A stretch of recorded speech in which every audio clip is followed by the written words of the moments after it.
ముఖ్య నేతలు కావచ్చు, అక్కడ ఉన్నటువంటి కార్యకర్తలు కూడా ఉత్సాహం పెంచే విధంగా కేటీఆర్ కొన్ని వ్యాఖ్యలు కూడా చేయడం జరిగింది. ముఖ్యంగా కవితక్క వస్తుంది అక్క, నేను గల్లీ గల్లీ తిరుగుతాం, మళ్ళీ తెలంగాణ ఉద్యమాన్ని తీసుకొస్తాము, తెలంగాణలో ఉన్నటువంటి పరిస్థితులు కావచ్చు, ఇప్పుడు కొంతమంది బీఆర్ఎస్ పార్టీపై చేస్తున్నటువంటి ఆరోపణలు ఏవైతున్నాయో వాటిని తిప్పి కొడతామని చెప్పేసి కూడా కేటీఆర్ కరీంనగర్ జిల్లాలో టూర్లో ఉన్నటువంటి సమయంలో ఈ యొక్క వ్యాఖ్యలు కూడా చేయడం జరిగింది.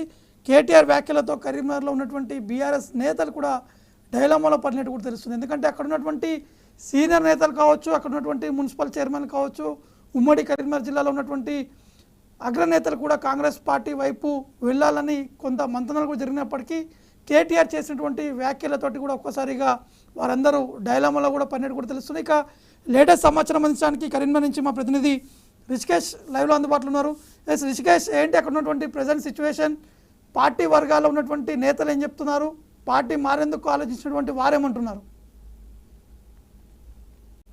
వర్కింగ్ ప్రెసిడెంట్ గా ఉన్నటువంటి కేటీఆర్ అంటే ఇటీవల జరిగిన రాష్ట్ర పరిణామాల్లో ప్రతిపక్షంగా ఉన్నటువంటి బీఆర్ఎస్ పార్టీని పూర్తి స్థాయిలో కాపాడుకునేటువంటి ప్రయత్నంలో కొంత బీఆర్ఎస్ వర్కింగ్ ప్రెసిడెంట్ సక్సెస్ అవుతున్నారని చెప్పొచ్చు. అటు గులాబీ బాస్ కేసీఆర్ యొక్క డైరెక్షన్ లోనే ఇవన్నీ కూడా కొనసాగుతా ఉన్నాయి పథకాలు. అంటే వ్యూహాత్మకంగా కేటీఆర్ చాలా వ్యాఖ్యలు చేస్తున్నారు, పర్యటిస్తున్నారు నియోజకవర్గాల వారిగా. ఉమ్మడి కరీంనగర్ జిల్లాలో చూసుకున్నట్టయితే మొత్తంగా 13 అసెంబ్లీ నియోజకవర్గాలకు గాను 5 అసెంబ్లీ నియోజకవర్గాల్లో బీఆర్ఎస్ గెలిచింది. అందులో సిరిసిల్ల, తాను సొంతగా ప్రాతినిధ్యం వహిస్తున్న సిరిసిల్ల నుంచి కేటీఆర్ కావచ్చు, అదేవిధంగా కరీంనగర్ నుంచి మాజీ మంత్రి గంగుల కమలాకర్ ఇక్కడ నుంచి గెలుపొందారు.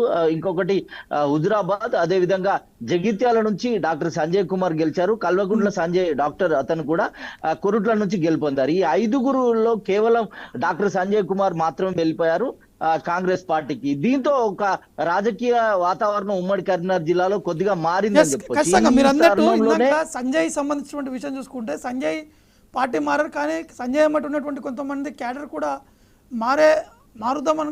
పార్టీ మారుదాం అనుకుంటున్నారు. కానీ కేటీఆర్ చేసినటువంటి వ్యాఖ్యలకి కొంత సైలెంట్ అయినట్టు కూడా అంటున్నారు. వాస్తవమేనది? Exactly sir. జగిత్యాలలో ఆయన ప్రత్యేకంగా ఒక సమావేశాన్ని నిర్వహించారు. అంటే జగిత్యాలలో మనం చూసుకుంటే మాజీ మంత్రి కొప్పుల ఈశ్వర్ కావచ్చు, అక్కడ ఉన్నటువంటి క్యాడర్ బీఆర్ఎస్ కి సంబంధించినటువంటి జిల్లా అధ్యక్షుడిగా ఉన్న విద్యాసాగర్ కావచ్చు, అదే విధంగా అక్కడ ఉన్నటువంటి దావ వసంత సురేష్ జడ్పీ చైర్పర్సన్ గా చేశారు. ఈ క్యాడర్ అంతా బలంగా ఉంది. కానీ కవిత ప్రోత్సాహంతోనే డాక్టర్ సంజయ్ కుమార్ కు టికెట్ ఇచ్చారు అనేటువంటిది బలంగా ఆయన్నే స్వయంగా ఒప్పుకున్నటువంటి, గత ఎన్నికల్లో ఒప్పుకున్నటువంటి అంశం. అయితే కవిత అరెస్ట్ తర్వాత కొంత రాజకీయ పరిణామాలు మారాయి. మార్చి 15న కవిత అరెస్ట్ అయ్యారు.